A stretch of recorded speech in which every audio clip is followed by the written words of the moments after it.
사도행전 13장 그 비시디아 안디옥이라는 지명이 나오는데, 이 비시디 안디옥은 이 로마의 그 요충지예요. 상업이 활발하게 일어났던 그런 지역이고, 상당히 이 해발이 높은 지역에 있어요.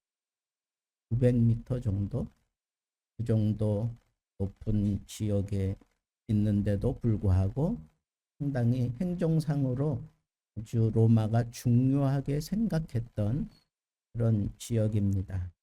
그래서 그 이 비시디 안디옥이 속해 있는 그 지역을 여러분들이 잘 아는 갈라디아서가 있는 그 갈라디아 지역에 속해 있는, 그리고 이 갈라디아서를 바울이 썼을 때 바로 이 교회에, 이 지역에 있는 교회들을 향하여 썼던 것을 우리가 생각해 볼 수 있습니다. 저는 생각해 봤어요. 바울은 하여튼 만 나면 자기가 몸이 상당히 불편하다, 또 자기는 이 글은 괜찮은데 말이 참 시원치 않다 하는 그런 표현을 했어요. 그런 것도 있고, 그다음에 자기 몸이 상당히 그렇게 불편해 했던 것을 알 수가 있어요. 그런 사람이 해발 900m를 오르내린다는 거, 이거 쉽지 않아요. 그 당시에 뭐 비행기가 있어요, 뭐 아니면 케이블카가 있어요, 뭐가 있어요? 아무것도 없는데 오로지 걸어서 거기 올라가야 되는데, 이게 쉽지 않았는데도 불구하고 이 바울과 바나바는 그 꼭대기까지 그냥 거침없이 올라갔어요. 왜 제가 이 말씀을 드리겠어요? 오늘 우리 본문 시작해 그 전에 보면 마가 요한이 들어서 돌아가는 장면이 나와요. 마가 요한이 수종자로 따라 나섰던, 그런데 이 바울과 바나바는 힘들어도 야만했던 거. 이게 사명자의 길이에요. 이게 사명이 길이고, 그래서 힘들지만 그 안에 이 복음이 있어서 이걸 전해야만 되는 그런 사명자가 바울과 바나바였어요. 그런 사람들을 이렇게 생각해 볼 때, 참 대단하다 하는 그런 생각도 들고, 우리가 그런 지역이나 역사를 좀 알면, 이 바울과 바나바가 쉽게 그렇게 복음 전한 게 아니구나, 선교가 그렇게 쉬운 게 아니구나 하는 걸 우리가 느낄 수가 있습니다. 그런데 놀라운 건 그곳에 회당이 있었어요. 회당이 뭐예요? 회당은 유대인들이 모여서 거기서 가르치고 또 배우기도 하고 재판도 하고 뭐 그러는 그런 공간이잖아요. 그리고 또 하나 중요한 역할을 하는 게 거기서 예배를 드렸어요. 예배를. 일단 바울과 바나바가 가자마자 어디로 갔어요? 안식일이 되니까 이 시나고게, 이 회당에 찾아 들어간 거예요. 그런데 여기 보면 거기 주어진 그 성경 본문을 다 읽고 난 다음에 그 지도자가 바울과 바나바, 그리고 거기 함께 했던 사람들이라고 볼 수도 있겠죠. 그런 사람들에게 권할 말이 있거든 권해봐라, 그렇게 얘기를 해요. 이 말씀을 우리가 다 같이 들었는데, 권할 말이 있거든 권해봐라. 이 얘기는 뭐예요? 너희 마음에 뭔가 딱 깨달아진 바가 있으면 좀 얘기해봐라, 그런 거예요. 그런데 바울이 손짓을 하고 딱 권할 말을 권하는 거예요. 여러분, 이건 지금 바울의 설교예요. 바울의 설교가 13절부터 쭉 해가지고 41절까지 이루어져 있어요. 그런데 그 말씀을 듣고, 그 바울의 그 설교를 듣고 이제 헤어질 때 사람들이 저마다 바울에게 와서 그 회당에 참여했던 유대인들이잖아요. 유대인들 그리고 유대인들 가운데에서도 지도급에 있는 사람들이 거기 다 참여했는데 그때 바울에게 저마다 와서 다 그런 얘기를 하는 거예요. 무슨 얘기를 했어요? 다음 안식일에도 꼭 와달라. 그리고 오늘 한 이 말씀을 꼭 해달라는 거야. 이 말씀을 해달래. 바울이 설교한 내용 그대로 다음에도 꼭 해달라는 거예요. 왜? 내가 누구 데려오겠다 이거야. 내가 누구 데려오겠다. 저마다 다 그런 마음이 들었던 거예요.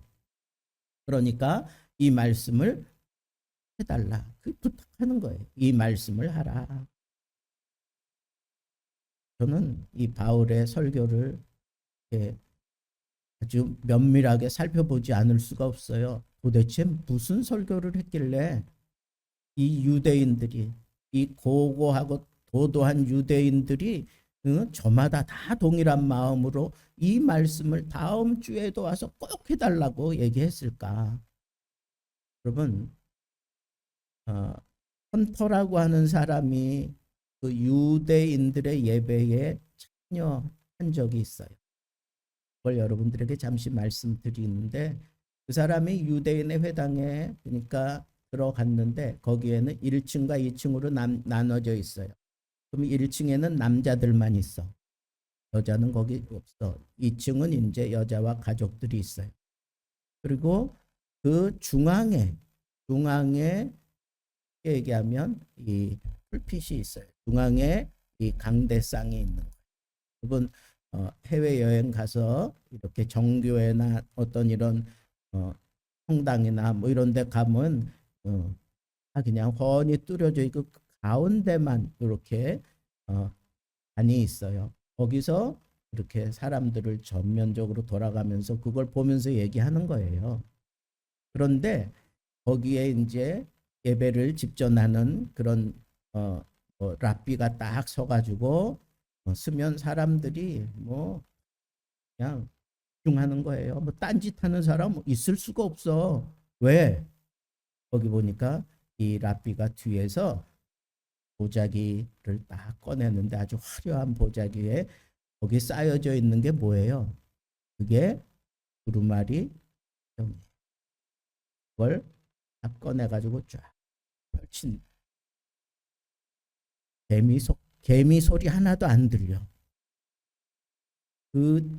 그러한 일들이 쭉 펼쳐지는 동안에 그 얘기는 뭐예요?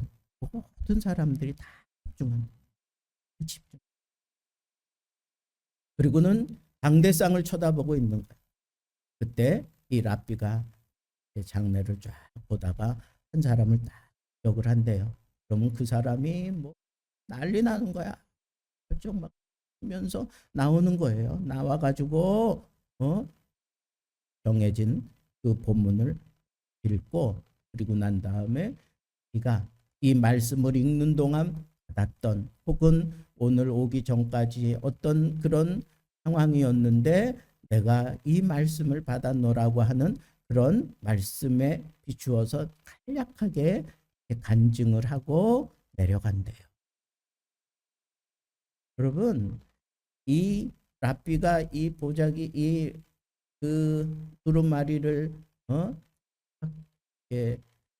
등에 메고 오는 것처럼 그렇게 하는데 어떤 때는 사람이 뒤에서 이렇게 그걸 안고 가는데 그 통로에 사람들이 그냥 그거 한번 만져보고 싶어서 그리고는 이 멀리 떨어져 있으면 이 랍비가 아주 긴 옷을 입고 있어요. 지금 뭐 이렇게 머플러 같은 거 이런 거 착용하고 있거든. 그러니까 그것도 붙잡고 막 키스하고 난리 난대.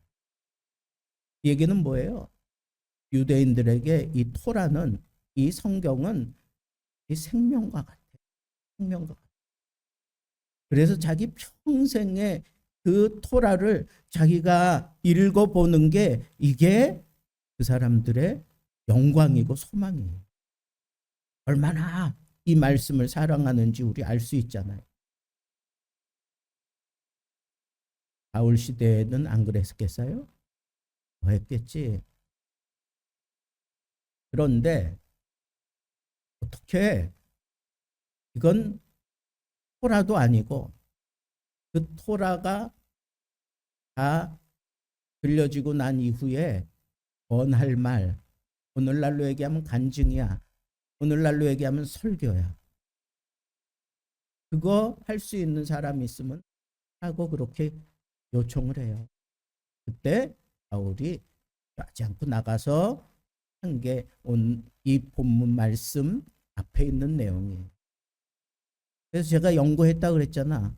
도대체 무슨 얘기를 했길래 그 도도한 유대인들이 저마다 이 바울에게 이 말씀을 해달라고 그럴까? 도대체 이 말씀이 도대체 뭘까? 쭉 보니까 여러분 집에 가서 꼭 한번 보세요. 13절부터 41절까지 이게 바울의 설교인데 거기에 천지 창조 기사 앞에 놓으면 구약 성경 다야. 그리고 구약 성경에서 지목하고 있는 메시아가 누구다라고 하는 것을 덧붙여서 얘기한 게 바울의 설교,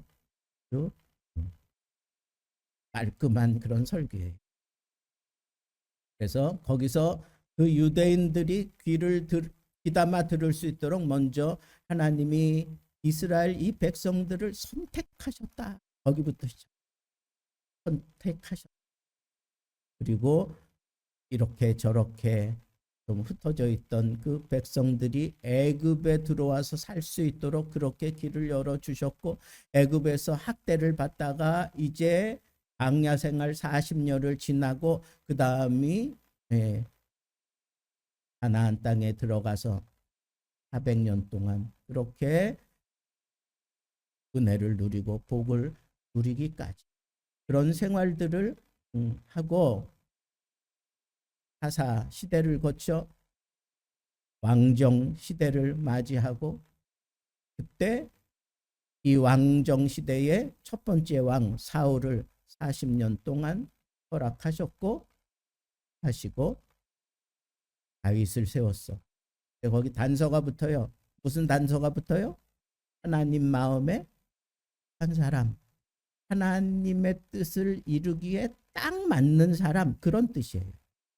그런 사람을 통해서 하나님께서 그 하나님의 뜻을 너희들에게 보여주시고 이루어 주셨다.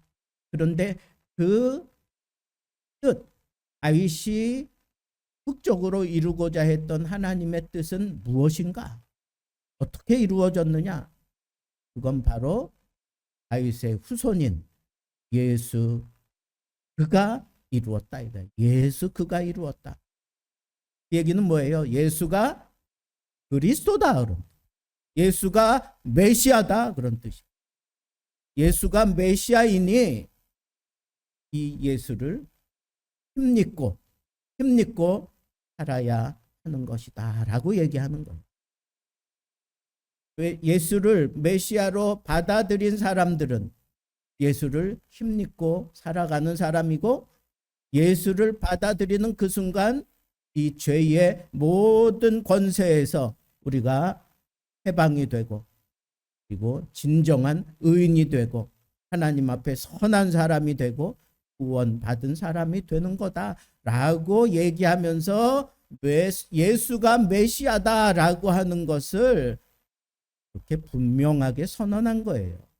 그게 바울의 설교 핵심이에요.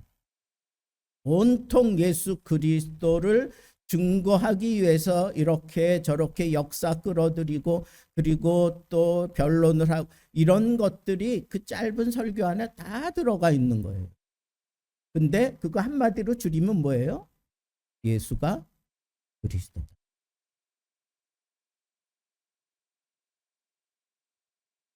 저는 오늘 말씀을 묵상하면서 나는 어떨까? 이런 기회가 주어졌을 때 전할 말이 있거든 선포해라. 그렇게 누가 이렇게 나에게 많은 사람들 가운데서 얘기했을 때, 야, 그리고 손을 들고 얘기할 수 있을까? 난 성격상 이거 잘 못해. 뭐 이런 거 못해. 정말 뭐 이렇게 미리 준비하고 뭐 미리 뭐 이러면 할 수 있겠지만 그런 상황 속에서 저요 그러고 나서는 거 이런 건 잘 못해. 해야 되겠다는 생각이 들었어. 해야 되겠다. 여러분 우리가 살아가면서 과연 이런 기회가 나에게 몇 번이나 올까? 예수가 그리스도다라고 전할 수 있는 이 기회가 우리에게 몇 번이나 올까요? 정말 몇 번이나 올까? 그런 기회가 왔을 때 과연 바울처럼 서슴지 않고 손을 들고 모든 유대인들 앞에서 이렇게 세계적으로 증거해 가면서 예수가 그리스도다라고 얘기할 수 있을까? 나는 배운 게 많아요. 내가 가만히 이렇게 따져보니까 교역자 생활, 그러니까 전도사부터 시작해가지고 지금까지 약 한 45년, 6년 생활을 했어요. 그동안 계속 뭐 했어요? 설교했어. 이런 설교했다고 이런 설교. 하나님 말씀 붙들고 씨름하며. 여러분 지금은 좀 그렇지만 내 젊을 때에는 설교 준비하는 게 이게 정말 한 짐이에요. 설교 준비하다가 사람 죽을 것 같아. 그럴 정도로 힘들어요. 그런데 그 설교 준비를 하면서 어떤 때는 세워서 준비했는데 아니야. 이건 하나님의 말씀과 맞아 떨어지지 않아. 좀 의심이 가. 그러면 전할 수 없어. 어떻게 해야 돼요? 완전히 다 폐기해버리고. 여러분 그런 시간들을 거치면서 설교자로 서게 되는 거예요. 자, 그런데 여러분 내가 이런 오랜 세월 동안 설교하고 이렇게 복음을 증거하고 살아왔는데 과연 내가 이런 기회에 맞닥뜨려진 적이 얼마나 될까? 그냥 내게 주어진 이 바운더리 안에서 설교했지 정말 네가 담고 있는 복음을 한번 쏟아내 봐라. 그렇게 요청하는 그런 무대에 선 적이 과연 있나? 곰곰이 생각해 보니까 별로 많지 않아요. 근데 그나마 있었던 게 선교 현장에 가니까 그런 거 할 수 있는 그런 기회가 주어져. 그런데 그때에 이 말이 안 통하는데 제가 뭐 영어를 그렇게 능숙하게 잘하는 것도 아니고 그렇다고 뭐 이방 사람들 그 사람들의 언어 더 못하고 그럴 때는 어떻게 해야 돼요? 통역을 써야 되는데 통역도 정말 내 말을 제대로 전하는지 아닌지 내가 그거 모르는데 잘 모르는데 근데 그걸 느끼게 해 주셔요. 이게 지금 네가 전한 대로 잘 증거되고 있구나라고 하는 거 느끼게 해 주셔요. 하나님이 그렇게 은혜를 주셔요. 통역하는데 그 통역에 대한 그 깨달음을 갖게 해 주셔요. 그래서 내가 증거할 때 이 사람이 은혜를 받아야 돼. 통역자가 은혜를 받아야 돼. 안 받으면 통이 안 되면 내가 원하는 만큼 파워가 나가지 않아요. 그러니까 이 사람이 제일 먼저 은혜를 받아야 돼. 어느 순간 가면 나는 요만한 파워를 줬는데 이 친구는 은혜 받았으니까 뭐 이만한 파워를 가지고 막 쏟아내. 여러분 안 믿어지시면 해보세요. 선교지에 가서 한번 해보라고. 정말 하나님께서 그렇게 역사하신다고. 그때 과연 이 사람이 은혜 받고 통역자가 은혜 받고 거기에 있는 모든 사람들이 은혜 받는 주제가 뭔가를 생각해 보세요. 내 간증 들으려고 모인 사람들이 아니야. 거기 모인 사람들이 자기의 어떤 저마다 그 소원이 있고 그리고 자기들에게 뭐 필요한 모든 것들이 있어서 그 자리에 나와 있지만 결국은 그 사람들의 마음이 무너지고 깨지고 뒤집어지는 순간은 예수가 그리스도다라고 증거할 때, 그때 그런 놀라운 역사가 일어나고 뒤집어지는 역사가 일어나고 불이 떨어지는 역사가 일어나는 것을 저는 선교 현장에서 많이 느꼈어요. 선교 현장에서만 그럴까요? 아니요. 제가 중등부 아이들 담임 교육자로 있을 때 그 중등부 애들이 열정이 있어요. 중학생들이. 고등학생들은 좀 머리가 좀 떴다고 좀 그러는데 중등부 아이들은 그냥 막 흡수해 들어가는데, 그래서 전통적으로 제가 사역했던 그 교회의 중등부 수련회는 그때는 4박 5일을 했어. 그 4박 5일 하는 동안에 금식하면서 했어요. 금식하면서. 왜? 내가 서보니까 알겠어. 애들이 그냥 눈으로 막 알아들이는데 내가 뭘 가지고 얘네들을 채울 수 있어? 성경 지식 가지고? 아니요. 내 그 잘난 뭐 어떤 세상 지식 가지고? 그거 아니에요. 내 어떤 은사나 내 어떤 재능 가지고 걔네들 그 마음을 뒤집어 놓을 수 있을까? 아니요. 그런 거 없어요. 결국은 얘네들이 확 뒤집어지고 막 난리 나는 것은 예수가 그리스도다라고 증거되는 그런 도화선이 딱 붙여지면 그때부터는 나도 감당할 수 없을 만큼 그 장래가 확 뒤집혀지는 것을 저는 많이 경험했어요. 그리고 난 다음에 한 사람씩 붙잡고 기도할 때 이 평생에 예수 없이는 못 살겠다고 하는 오늘의 이 고백이 너를 이끌어 주기를 원한다. 그러면 그 얘기만 듣고 자기들이 공감하니까 그냥 그 자리에 피 떨어지고. 여러분, 이거는 제가 능력이 있어서 그러는 게 아니에요. 그 상황을 예수께서 바로 잡았기 때문에 그런 거예요. 여러분, 우리도 바로 이런 믿음을 가지고 하나님 앞에 서야. 특별히 우리가 이제 가족들이 모일 때 여러분 늘 마음에 그런 짐이 있잖아요. 아직 예수 그리스도를 영접하지 못한 사람들, 그 사람들에게 도대체 뭐라고 복음을 전해야 될까? 여러분, 꼭 말로 다 하는 거라고 생각하지 마세요. 예수가 그리스도다라고 보여주는 게 꼭 말로 다 하는 게 아니에요. 어떤 때는 사람들이 다 나 예수 믿는 거 가족들이 알잖아. 그건 나에게 초점을 맞춰요. 나를 볼 때마다 아, 쟤는 예수 믿는 사람, 어른이고 아이고 그거 다 알아. 그때 그 사람들에게 내가 보여줄 수 있는 예수가 그리스도다라고 하는 메시지는 말로 할 수도 있지만 행동으로 보여줄 수도 있는. 행동으로. 남들이 하기 싫어하는 거 하는 거. 설거지 하기 싫잖아. 미리 와서 뭐 준비하고 이러는 거 싫잖아. 또 남들보다 그냥 뭔가 움켜쥐고 싶은 것도 있지만 그거 다 베풀어 주는 거예요. 예수 믿는 사람이 다르구만. 이게 그 사람들이 받은 메시지야. 그러다가 그게 언제 터지느냐? 예?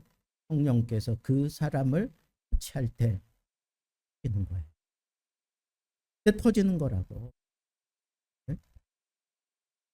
여러분, 오늘 저는 새벽에 이 말씀 어떻게 사람들이 잘 받아들이면 좋겠는데 이런 구상을 하다가 오늘 새벽 말씀 전하면서 갑자기 딱 빛이 들어왔어. 그게 뭐냐 하면 하나님의 사람들에게는 하나님의 사람들을 위해서 하나님께서 이 세상을 전체를 통치해 가시면서 우리들의 영혼을 보존한대.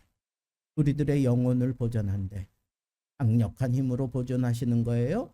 그 보존하면서 그 다음에 우리들이 행할 때마다 하나님께서 빛을 뿌려주십니다. 어둠에서 헤매지 말라고 빛을 뿌려주셔. 그 다음에 그것뿐이 아니라 우리가 살아가는 동안에 우리가 이 세상의 어떤 지배를 받으면 기쁨이 없잖아. 기쁘다가 그냥 괴롭고 힘들고 어려워지잖아. 그러니까 하나님께서 하나님의 그 백성들에게는 기쁨을 뿌려주신다. 여러분, 뿌리는 건 씨앗이야. 뿌리는 것은 목적은 하나밖에 없어. 뭐예요?